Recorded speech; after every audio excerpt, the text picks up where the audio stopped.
we are rapidly approaching Flight 9 and preparations are intensifying. The booster for Flight 9 has been officially revealed, and while it's a surprising choice, it was also somewhat predictable. This decision promises to usher in a new era for Starship. SpaceX is gearing up for the final phase of ground testing to qualify the Starship flight. 9 vehicles, Ship 35 and Booster 16, for the much-anticipated test flight. Both vehicles have successfully completed cryogenic proof testing without any issues, confirming their structural integrity under extreme conditions. Now, preparations are underway at the build site for the next major milestone, static fire testing. This involves installing engines, running system diagnostics, and ensuring all subsystems are ready for the static fire. Meanwhile, the launch site is bustling with activity. Routine inspections and maintenance of the launch mount are in progress, along with the delivery of propellants and water for the deluge system. The launch tower arms are undergoing testing to ensure they function properly during vehicle stacking, while the tank farm, pumps, and heat exchangers are being checked to verify their reliability for propellant loading operations. These preparations strongly indicate that Booster 16 static fire test is imminent, and soon, the booster, fully outfitted with 33 Raptor engines, will be rolled out to the launch site. The booster engine test will be followed by an even more crucial static fire test for Ship 35. This upper stage test is particularly significant, as it will validate the latest design modifications and fixes implemented to the ship's engines and propellant feed systems aimed at preventing the failures that plagued Flight 7 and 8. A long-duration static fire of Ship 35 will provide SpaceX with valuable data to assess the effectiveness of these upgrades. Engineers will closely analyze engine performance, propellant flow dynamics, and thermal management to ensure another in-flight upper stage failure is avoided. Only if SpaceX is fully confident in the reliability of the engines and their modifications will they move forward with Flight 9.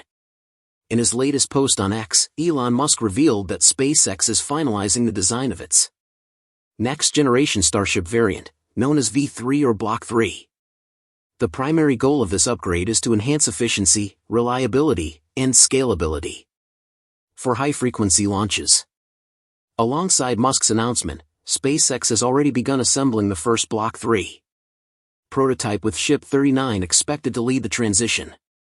This new iteration introduces significant structural and design enhancements over previous versions. While the current Block 2 Starship is designed to carry approximately 100 tons to orbit, Block 3 aims to double that capacity, pushing payload limits to around 200 tons.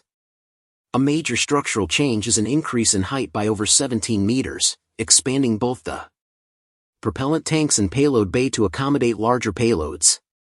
To support this increased capacity, Block 3 will be equipped with 3 additional vacuum-optimized Raptor engines, bringing the total to 9.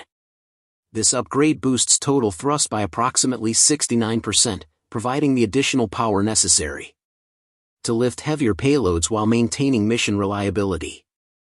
Beyond these major upgrades, Block 3 Starship will feature thousands of design refinements across various systems, enhancing performance, reusability, and manufacturing. While many details remain unknown, these optimizations will further improve efficiency and reliability. SpaceX is also setting an ambitious target for launch cadence. Once full reusability is achieved, the company aims to launch a Starship every week within the next 12 months.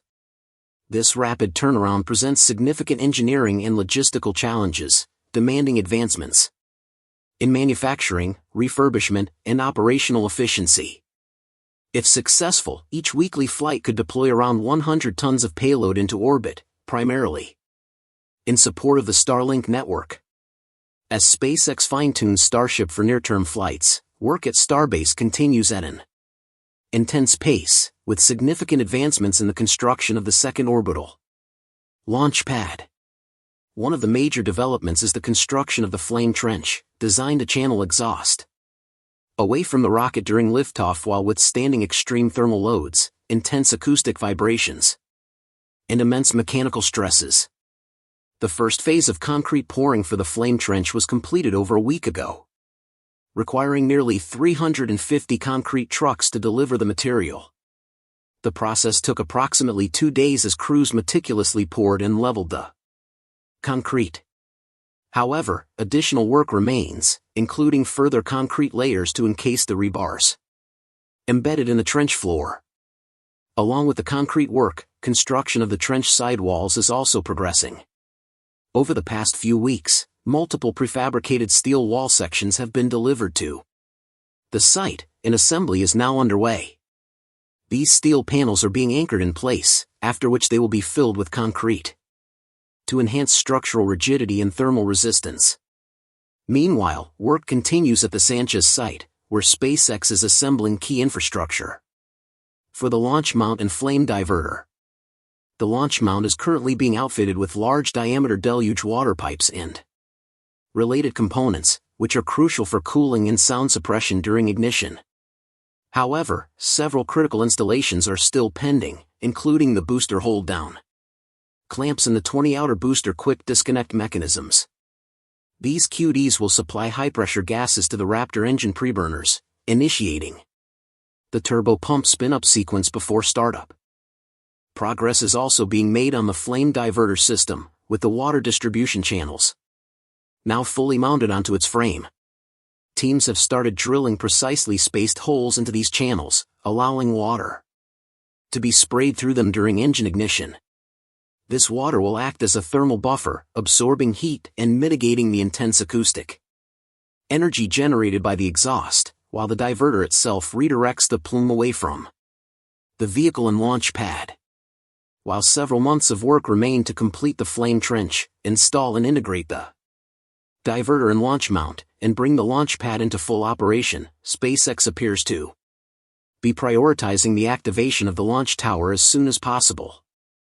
Since its installation in January, the tower's chopstick arms have undergone multiple activation tests, including horizontal movement, opening and closing operations, and vertical movement trials.